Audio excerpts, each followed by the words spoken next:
Now, if somebody is new to Bitcoin, they're just thinking about it, or they think it's too late. It's too late for me to get in. What would you say to them?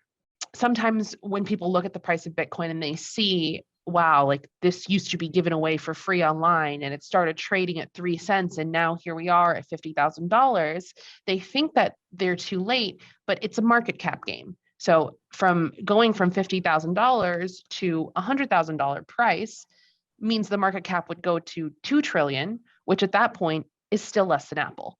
So definitely not too late to get involved. And also the nice part is that you don't have to buy a full Bitcoin.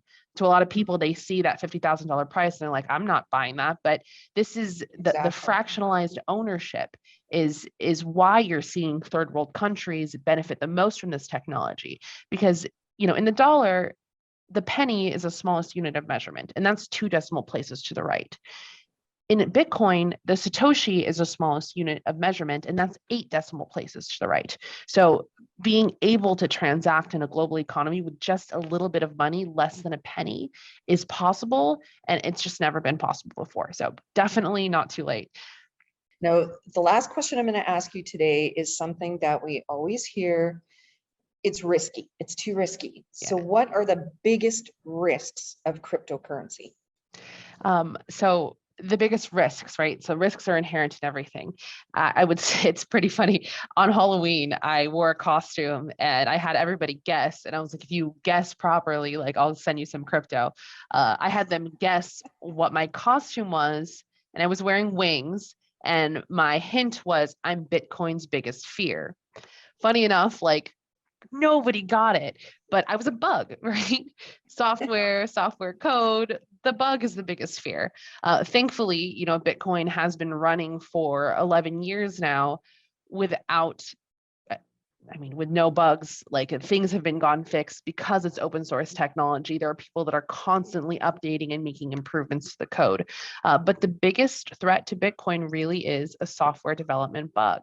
Now, as it is open source code, meaning it's posted in a public place where people can read it themselves, you're constantly having people make updates, but you're also constantly having people try to make attacks. But it's never happened yet. And continually, the network only gets stronger and stronger because of the number of computers that are porting in. For example, this week, the US just became the #1 supplier of miner power, very concentrated in Texas, because Texas has a lot of excess energy that they're giving to miners for cheap prices, which they love.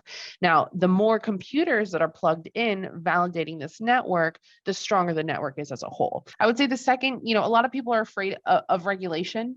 But I think that that's really not something to fear because, much like gold, gold is not tied to one single country's economy, and it cannot be produced arbitrarily, and it can't be controlled by one government.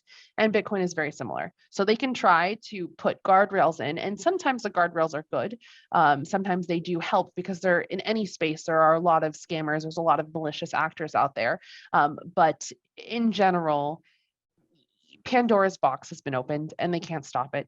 They really, really can't. If they I think they're going to try, but any country that steps away from Bitcoin and from decentralized money and just the decentralized applications that are being built on blockchain, if they have smart advisors, will understand that regulating those industries away will be very, very bad long term, because this is the way that the world is moving, and things are increasingly moving online, and regulating those things away will put us behind as a country.